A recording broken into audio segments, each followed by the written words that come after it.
So good to see you this morning. And it's always good to be with the people of God in the house of God as we attempt to try to do the will of God in this place. To all of our guests and friends, it is our great delight to have you here with us this morning on the boulevard. There are many other places you could have gone, but you chose to be here. And we thank you for that. We'll recognize you in a personal way at the close of this worship experience. And we just say to you at this juncture of our worship, welcome to the boulevard. I want to thank all those who have led us in our worship on this morning. We thank God for the love and desire that you put into serving God on this morning. From the text that was read into our hearing, 2 Corinthians chapter 5, verse 16, beginning. Just a couple of thoughts and we'll be finished.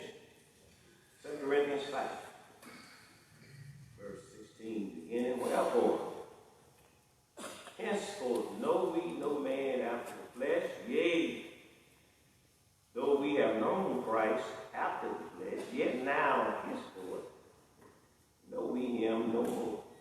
Excuse me. Therefore, if any man be in Christ, he is a new creature. Old things are passed away. Behold, all things are made new. For a few minutes from this thought as we, by the grace of God, launch this new year 2020. A new thing for a new year. A new thing for a new year.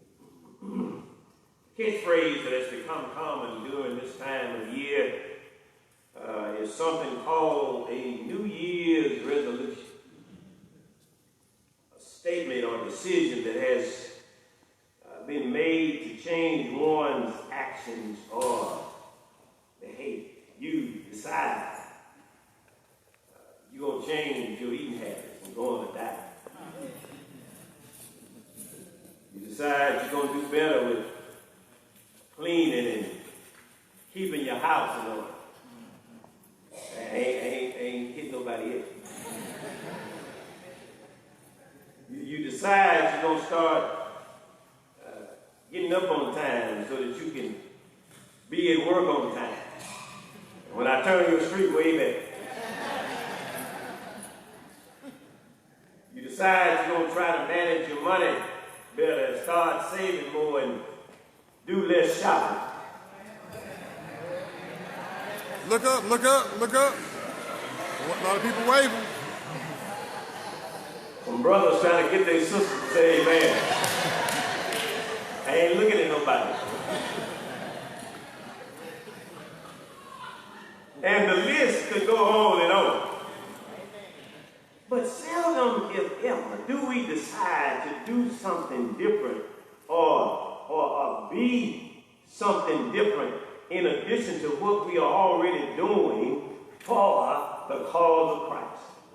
What I believe the Apostle Paul would have us to understand from this text is that if we have been born again, if we have been redeemed and renewed, we ought to make up our minds to spiritually engage in a new thing for a new year. I want to see if I can show it to you. A couple of things he shows us. He shows us, first of all, if we are going to be successful in engaging in a new thing for a new year, first of all, the ways of the world must be diminished. As Paul begins this dialogue in chapter 5, he is continuing this conversation from chapter 4 as he answers accusations from his enemies regarding his ministry. So he seeks to show that his ministry was from earnest motives and not selfish desires. So beginning in verse 1 through verse 8 of chapter 5, he shows his confidence of heaven. For we know that if our earthly house of this tabernacle or of this tent were dissolved, we have a building of God, and house not made with hands, eternal in the heavens. For in this we groan, earnestly desiring to be clothed upon with our house, which is from heaven. If so be that being clothed, we shall not be found naked. For we that are in this tabernacle do groan, being burdened, not for that we would be unclothed, but clothed upon, that mortality might be swallowed up with life. Now he that hath wrought us for the self-same thing is God, who also hath given unto us the earnest of the Spirit. Paul's confidence is this: while the outward man might be perishing day by day, the glory of man awaits on the other side. And we have this assurance because God has made a down payment with the Spirit that He's going to fulfill His promise.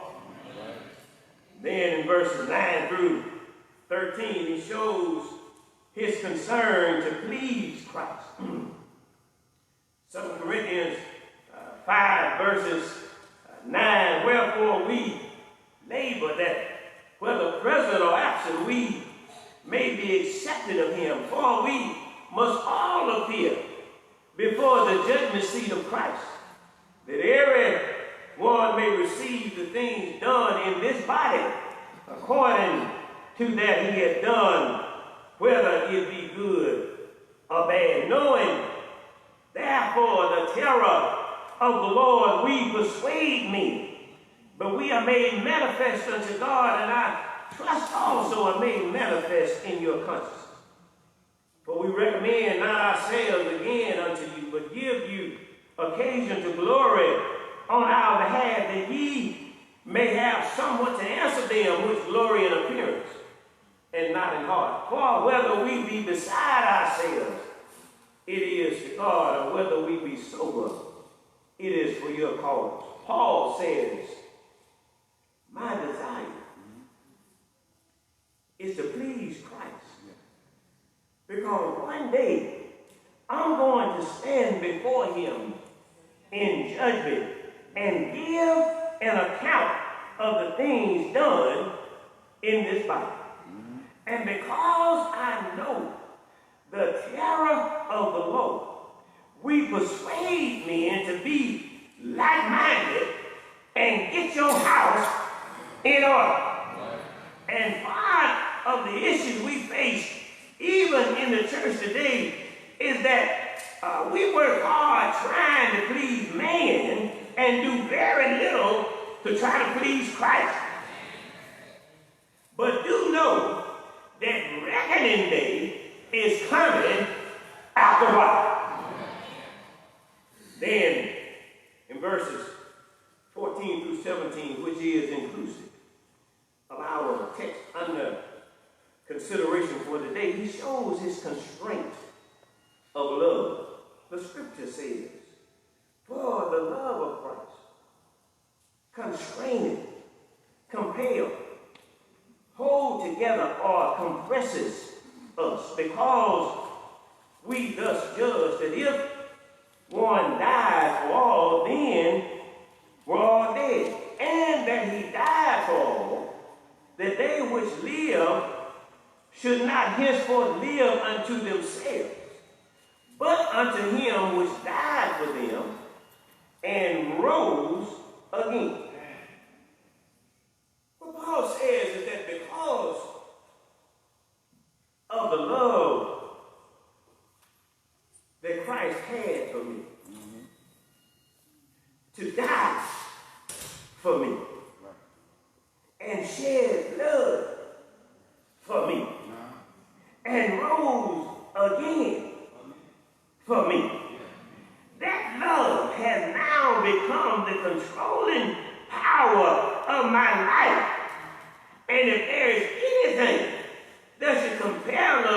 to a life of ministry and service is the fact that Christ loved folk like you and me.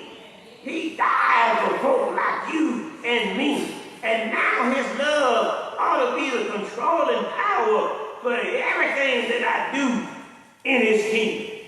I can't do enough for the Lord because of everything that he did for me out of love. His love now constrained. Paul says it compels us.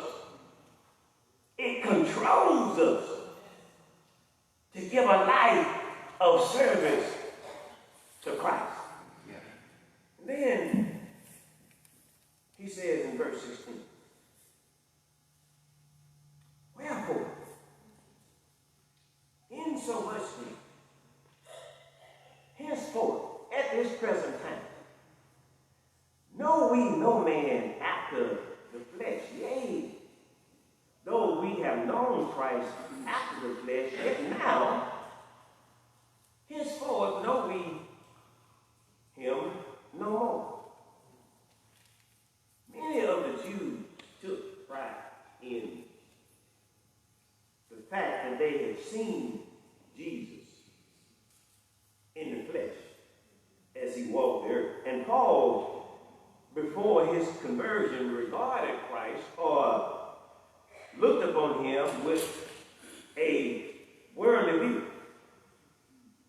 While Paul was not an eyewitness to Christ, as were the other apostles, he did have a heavenly encounter with Christ on the road to Damascus. You will remember this from Acts chapter 9. And so what he is saying to the church at Corinth is that having seen Christ in the flesh is not important, because that won't get you into heaven. You see, you have to remember that the Jews oftentimes considered them, because many of them saw Christ, they were eyewitnesses to Christ. Many of them considered themselves to be holier than everybody else because they had seen Christ. But what Paul is trying to get them to understand, just because you got a glimpse of Christ in the flesh, that ain't about nothing, because seeing Christ in the flesh ain't going to get you from earth to glory. But knowing Christ in the spirit is what counts. And he says the ways of the world, that the ways of the flesh must be diminished if we are to successfully serve Christ.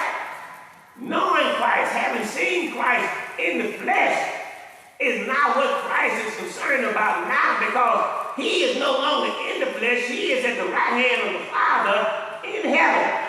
And so what Christ is concerned about is, how do you know him spiritually?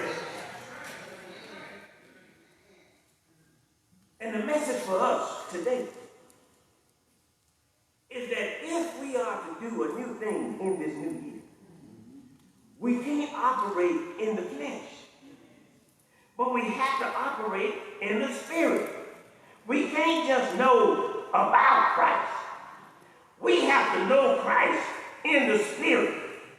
We cannot have a worldly view of Christ, as often the world does, but we must view Christ in the spirit. John 6:63. It is the spirit that quickeneth, the flesh profited nothing. The words that I speak unto you, they are spirit and they are life. The flesh does not accomplish anything, but knowing Christ in the spirit is what will lead us from earth to glory. If we are going to strive to do something new for Christ, if we are going to be something new for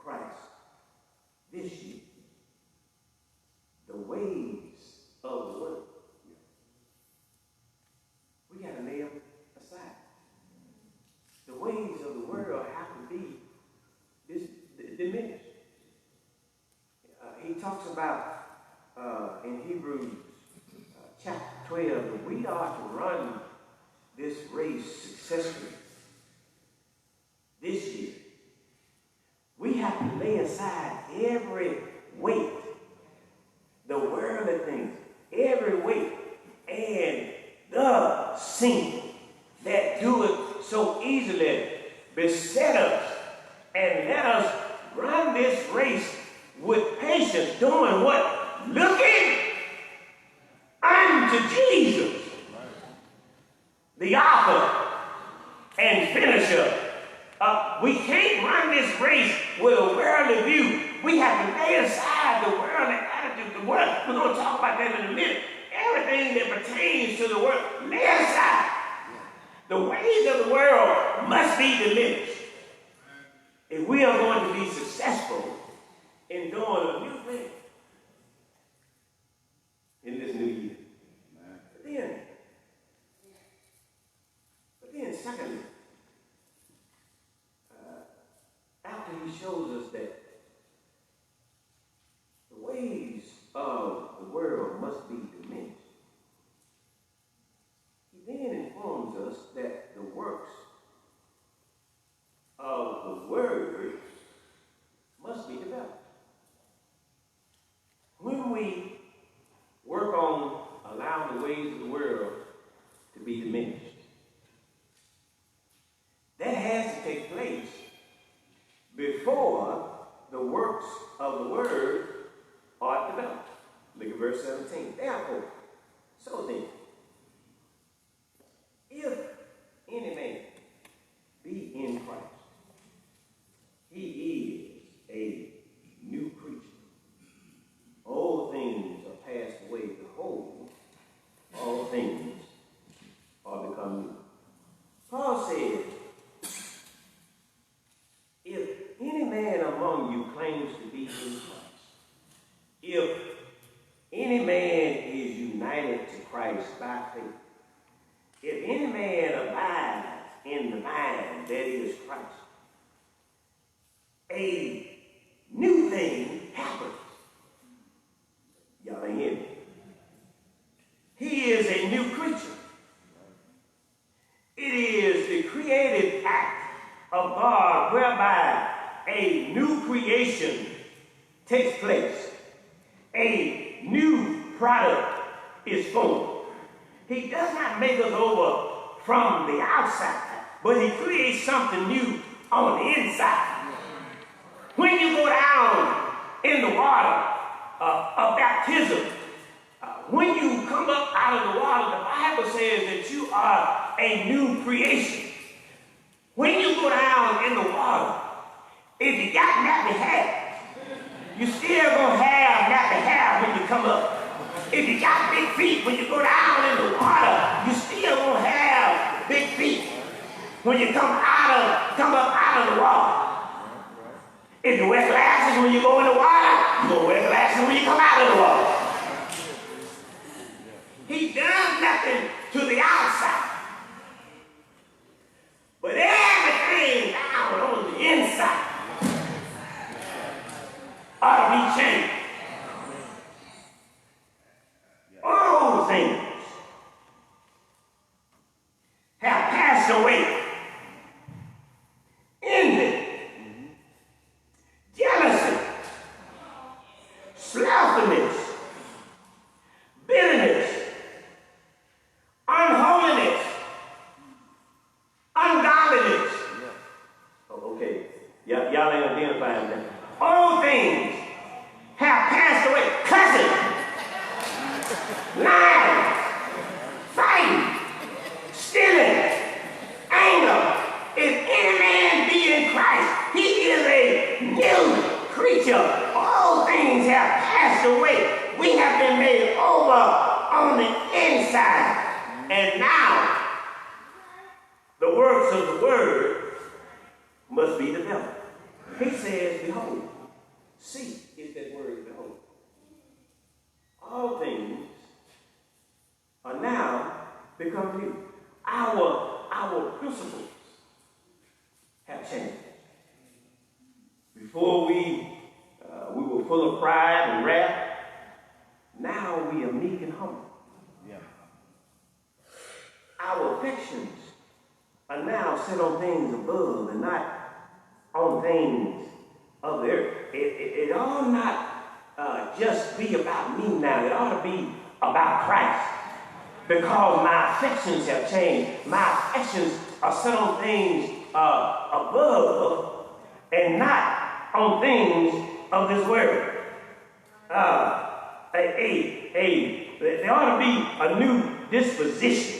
There ought to be a new conversation. The works of the word ought to be in the process of being developed because Jesus died that we should not live unto ourselves, but unto him who died for us. Part of the problem, many of us still living unto ourselves. We ain't living unto Christ. Paul says the ways of the world have to be diminished in order for the word to develop us. We ought to have a change on the inside, which changes how we conduct business as a Christian. It changes how we think. It changes our view. It changes how we deal with and view and look at other folk. Because see, if you have been changed on the inside, if you are a new creation, you don't always see everybody else as the enemy. You see everybody else as somebody who needs salvation. And whatever you can do to give them the gospel and share the word, that's what you're going to strive to do. Y'all hear me? The works of the word must be, but see, here's the problem. We claim to be new creations, but we still dragging around old stuff.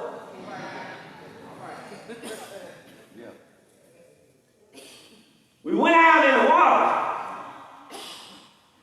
and whatever went out in the water with us came back up out of the water, and we left out of here with the same stuff that we went down in the water with.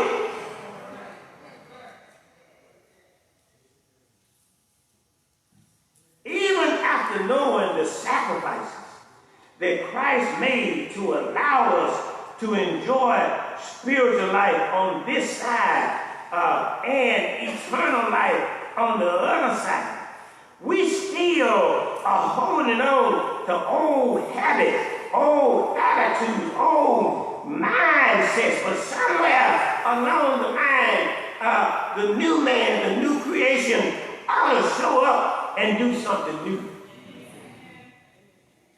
for Christ. All that old stuff. Now, it's a process. We grow. We mature day by day. But somewhere along the line, there ought to be some signs. There ought to be some indications that the old man has been done away with and that new creation is being developed. I worry about folk who show no signs of anything new being worked on or produced or being created or developed in their life. We still walk around with the same old negativity, the fussing about and complaining about the same stuff, having problems with the same, something wrong somewhere. We ought to make up our minds this year to do a new thing in this new year. Romans chapter 8, verse 9 and 10. But ye are not in the flesh, but in the spirit, if so be that the Spirit of God dwell in you. Now, if any man have not the Spirit of Christ, he is not his. And if Christ be in you, the body is dead because of sin, but the Spirit is life because of righteousness. Because Christ died on on Calvary. He died for our sin. He died, first of all, so that we could die right. And then he also died so that we could live spiritually and righteously. And if that ain't enough to cause you to do and be something different, what else is there?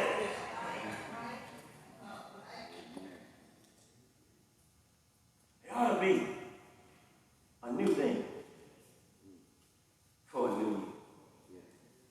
In 1858, Francis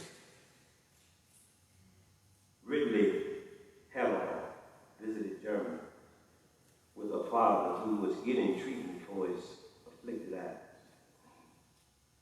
While in a minister's home, she saw a picture of the crucifixion on the wall with the words under it, "I did this for thee.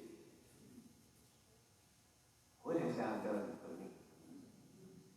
Quickly, she took a piece of paper and wrote a poem based on that motto, but she was not satisfied with it, so she threw the paper into the fireplace.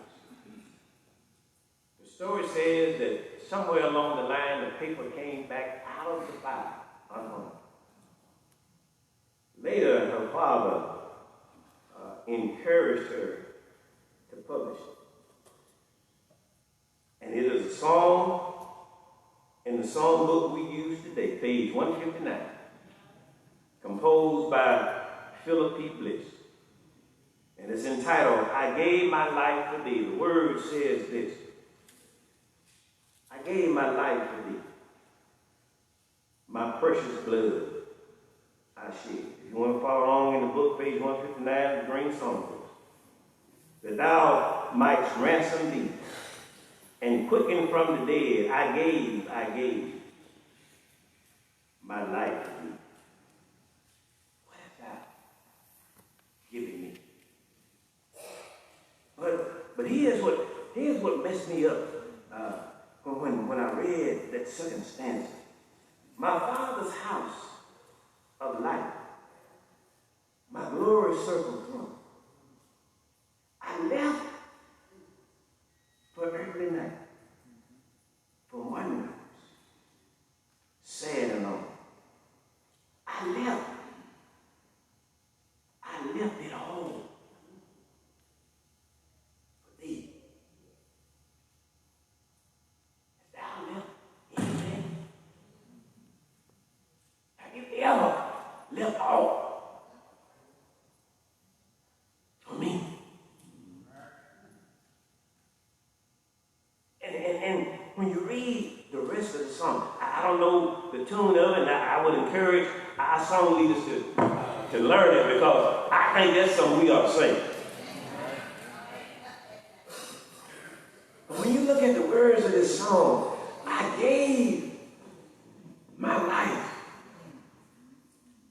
for thee.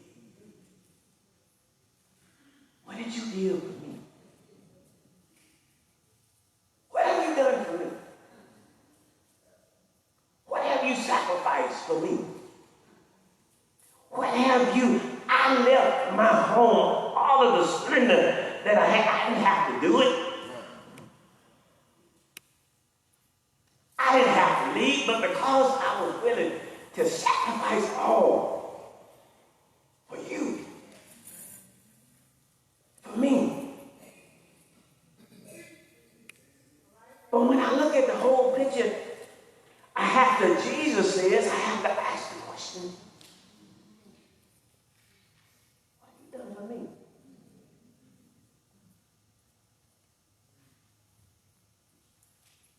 So this year,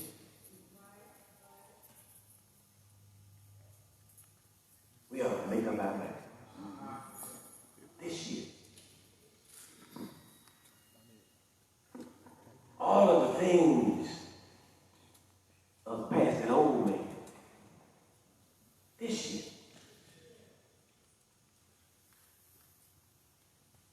we ought to make up our mind to do one new thing. Strive to be something different. Let's not go into this new year dragging and pulling and dealing with the same old stuff we've been dealing with 40 years.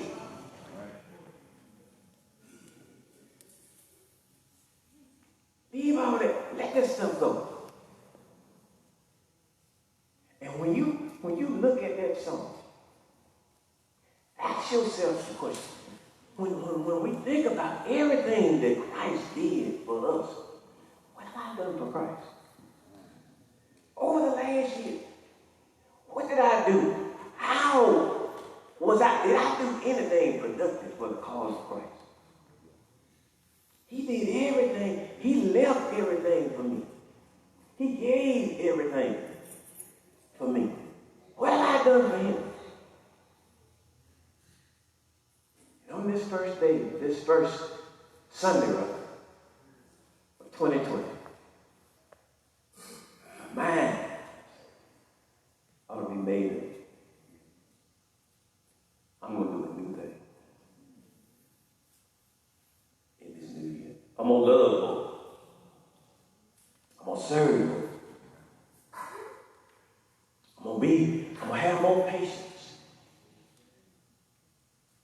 I'm going to give more time, talent, and treasure. I'm going to do everything that I possibly can. Whatever God gives my hands to do, I'm going to do it with all. This year, I'm going to do a new thing. God allowed me to come out of last year with everything I had to go through. All of the ups and downs, pains, heartaches, sickness. I got through it. I'm here. Now, I'm going to give him a new thing in this new year.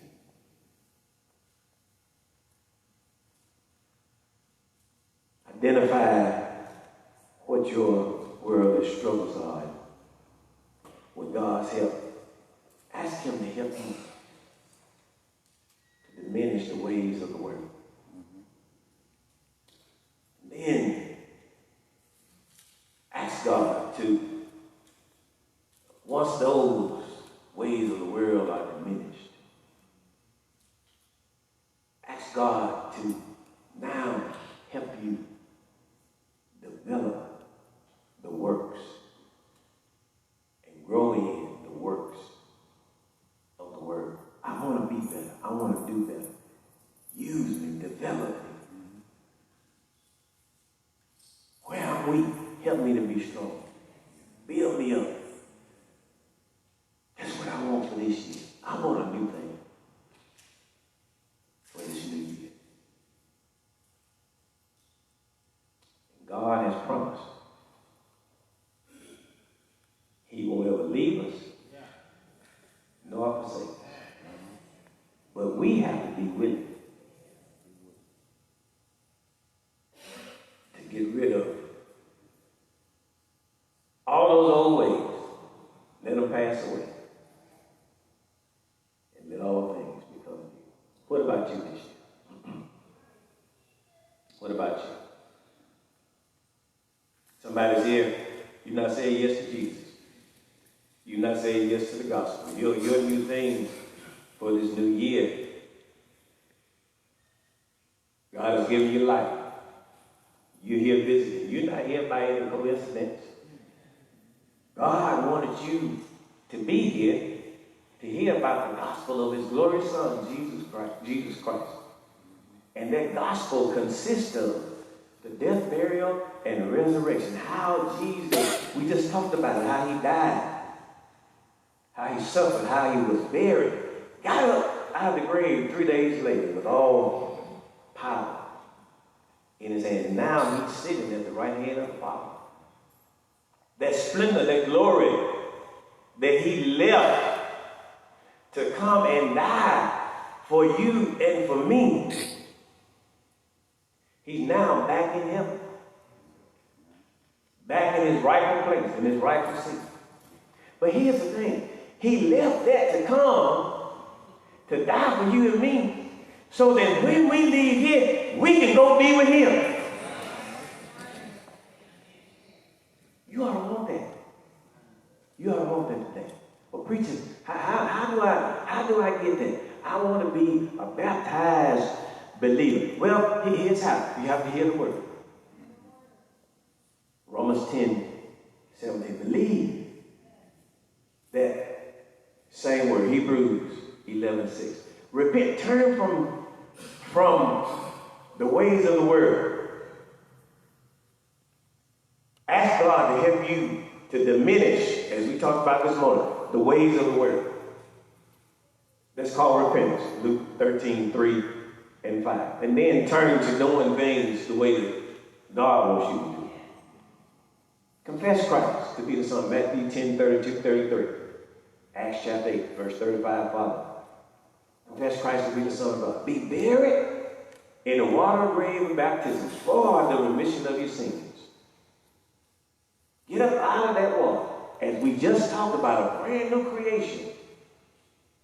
A new reproduction, a new product that God has produced, that God has created down on the inside. And as that newly created being, be faithful unto death, and God will give you a crown. The more favorite. Then you leave here today, having done a new thing, having become a new person for this new year. Everybody on your feet.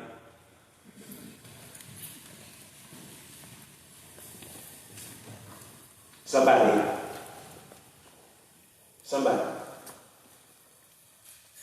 You already a member of the body of Christ. You are baptized believer. But somewhere along the line, that old man, all of that old stuff that we should have left in the water, somehow all that old stuff has resurrected itself. And we've fallen back into some habits. We've fallen back into some dispositions. We've fallen by the wayside. We've gotten slothful. We've become uncommitted, unfaithful. Maybe we've not fallen back into some of our old ways, but we've become complacent. We've become satisfied with where we are, just doing the status quo, with no real desire, no real intention to really excel and do something new, or do something in addition to what we're already doing for the cause of Christ. Y'all want something else this year. Y'all want to do a new thing this year. God has blessed this body of believers. 2019 was a wonderful year for the Boulevard.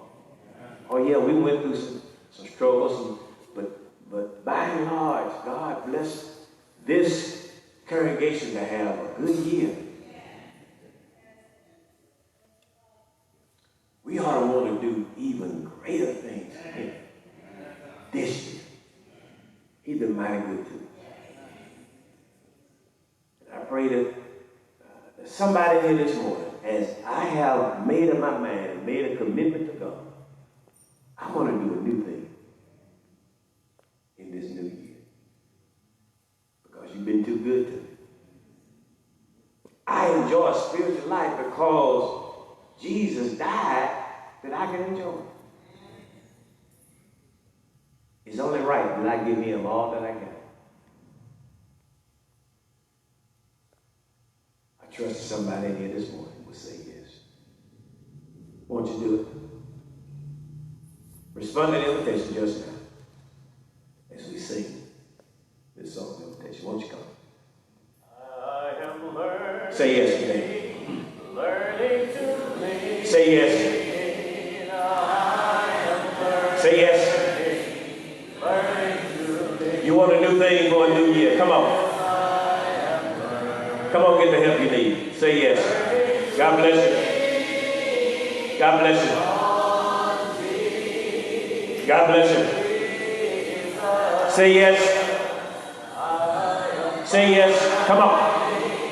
Come on. Say yes today. God bless you.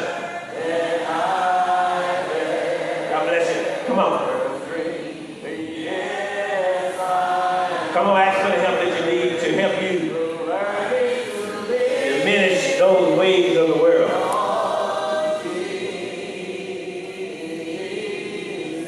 Then ask God to help you. God bless you. God bless you.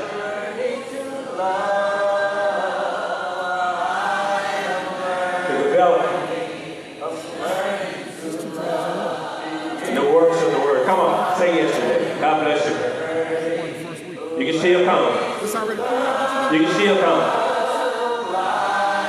Say yes. Say yes. Say yes.